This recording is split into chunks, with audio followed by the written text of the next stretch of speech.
What happens when one of Britain's most beloved actresses sits down for what should be a friendly chat and instead faces a barrage of disrespectful questions that cross every line imaginable? In just 34 seconds, a single cruel comment would shatter the fake smiles and expose the ugliest side of daytime television, leading to a walkout that nobody saw coming. Emma Thompson arrived at the Loose Women studio that morning with a warm smile and genuine excitement. She had a new film to promote, a beautiful drama about family and forgiveness that she had poured her heart into. The audience clapped as she walked onto the set, waving cheerfully. She hugged each of the panelists and settled into her seat, adjusting the microphone clip to her elegant blazer. Denise Welch sat across from her, shuffling her notes with a strange smirk on her face. The other panelists looked ready to ask thoughtful questions about Emma's career and her new project, but Denise had other plans. "So, Emma, lovely to have you here," Denise began, her voice dripping with false sweetness. "Before we talk about your little film, I have to ask about something that's been on everyone's minds." Emma's smile faltered slightly. "Of course. What would you like to know?" Denise leaned forward, eyes gleaming. "Well, you've been in this industry for decades now. You're what, 65, 66? And you're still taking roles that, frankly, younger actresses could play much better. Don't you think it's a bit selfish?" The studio went silent. The audience shifted uncomfortably. The other panelists looked at each other with wide eyes. Emma blinked, clearly taken aback. "I'm sorry. What exactly are you suggesting?" Emma asked, her voice calm but strained. "I'm just saying," Denise continued with a shrug.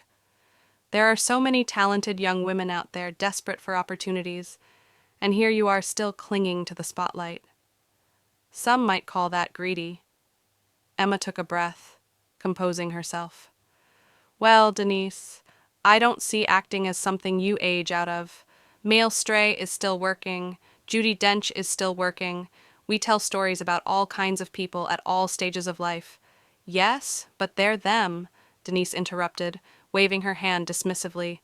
"Look, I'm just being honest here.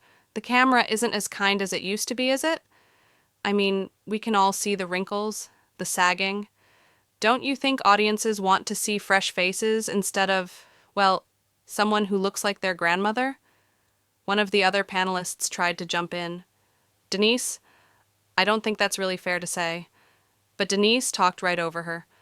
"Oh, come on, we're all thinking it. Emma, you've had a wonderful career, truly, but isn't there a point where you should step aside gracefully? Let the next generation have their turn." Emma's jaw tightened, her hands gripped the armrest of her chair. "I work because I love what I do. I have stories to tell. And frankly, the suggestion that women should disappear from screens once they reach a certain age is exactly the kind of outdated, misogynistic nonsense that we should be fighting against, not promoting." "Misogynistic?" Denise laughed, a harsh, mocking sound. "Oh, please. I'm a woman too, darling. I'm just being realistic. Hollywood is a young person's game, always has been. You had your time.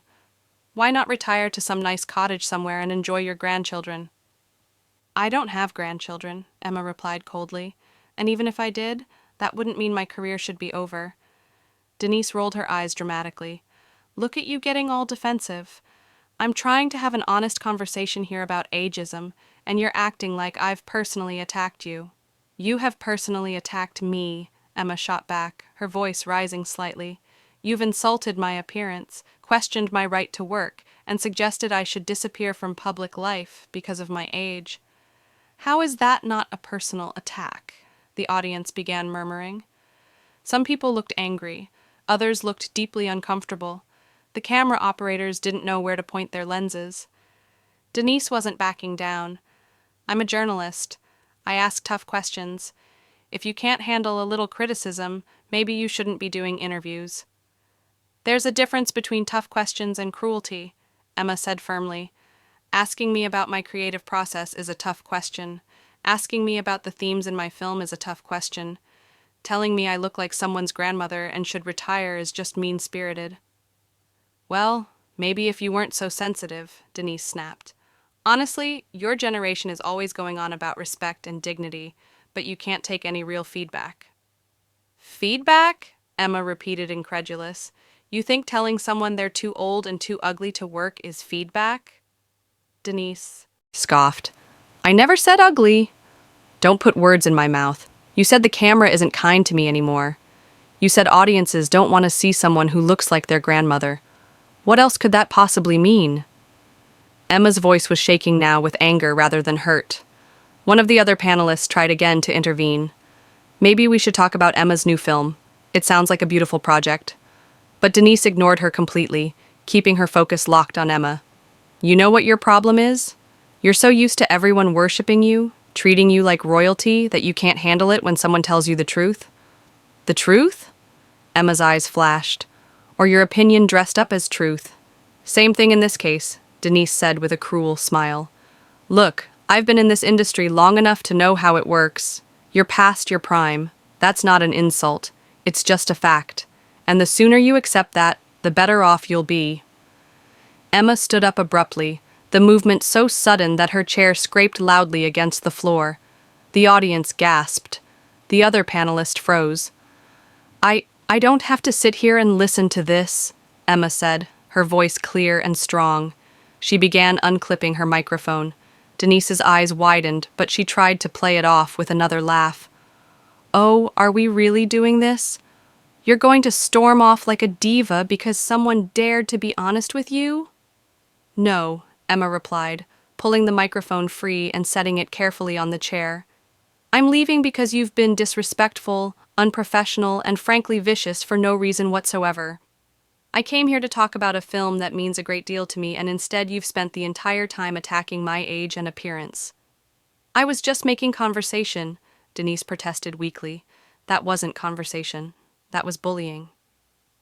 Emma picked up her handbag from beside her chair. And I have better things to do with my time than sit here while you tear me down to make yourself feel important. The other panelists looked mortified. One of them reached out as if to stop Emma, but didn't quite dare touch her. Emma, please, we'd love to hear about your film. Emma softened slightly when she looked at her. I appreciate that truly, but I can't stay on this panel with someone who thinks it's acceptable to speak to people this way. She turned back to Denise. You know, I actually used to respect you. I thought you were brave and outspoken. But there's a difference between being honest and being cruel. You've crossed that line today. Denise's face flushed red. How dare you lecture me about crossing lines? You don't know anything about me or what I've been through. And you don't know anything about me, Emma replied evenly. Yet you felt perfectly comfortable making sweeping judgments about my career, my appearance, and my worth based on nothing but my age. You owe me an apology. An apology? Denise sputtered. For what? For being honest. For being cruel, Emma corrected. But I can see you're not capable of that right now, so I'm going to leave. She began walking toward the exit. Denise called after her, her voice getting shriller. Fine, run away. Prove my point. This is exactly the kind of entitled behavior I was talking about. Emma stopped and turned around one last time. The cameras caught the look on her face, a mixture of disappointment and anger. Entitled? I'm entitled because I won't sit here and be insulted on national television. You've invited me onto your show as a guest, and you've treated me with nothing but contempt from the moment I sat down. That's not journalism. That's not being honest. That's just being nasty. I think you're overreacting, Denise said, but her voice wavered slightly. And I think you know exactly what you did, Emma replied. I think you decided before I even got here that you were going to make this interview about my age instead of my work. I think you wanted to create a moment, get some headlines, maybe go viral. Well, congratulations. You got your moment. I hope it was worth it. The audience had gone completely silent. Some people were recording on their phones despite the studio rules against it. The producers were frantically gesturing from the wings, unclear whether they should cut to commercial or let this play out. Denise tried one more time. Emma, sit down. Let's start over. No, Emma said simply. I'm done. But let me say one thing before I go. To anyone watching this who has ever been made to feel like they're too old, too fat, too thin, too anything to pursue their dreams, please don't listen to voices like this. Your age doesn't diminish your value. Your appearance doesn't define your worth. And you absolutely do not have to shrink yourself to make other people comfortable. She looked directly at Denise. I've won 2 Academy Awards. I've worked with the greatest directors in cinema. I've had a career spanning 4 decades, and I'm nowhere near done. If you think a few cruel comments from someone I don't even respect are going to make me question any of that, you're very much mistaken. With that, she turned and walked off the set.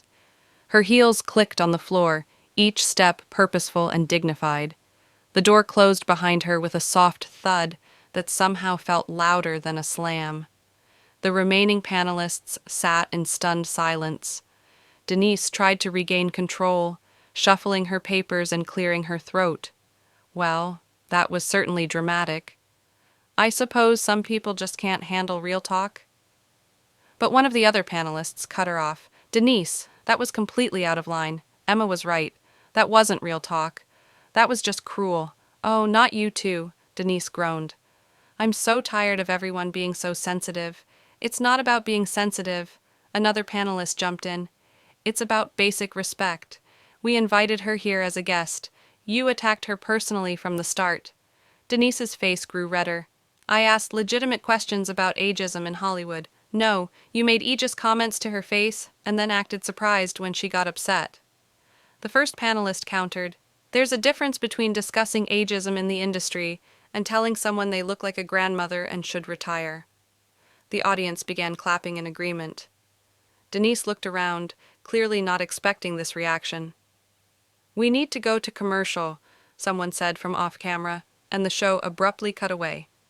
But back in the green room, Emma was gathering her things, her hands still trembling slightly with adrenaline. A production assistant hovered nearby, looking worried.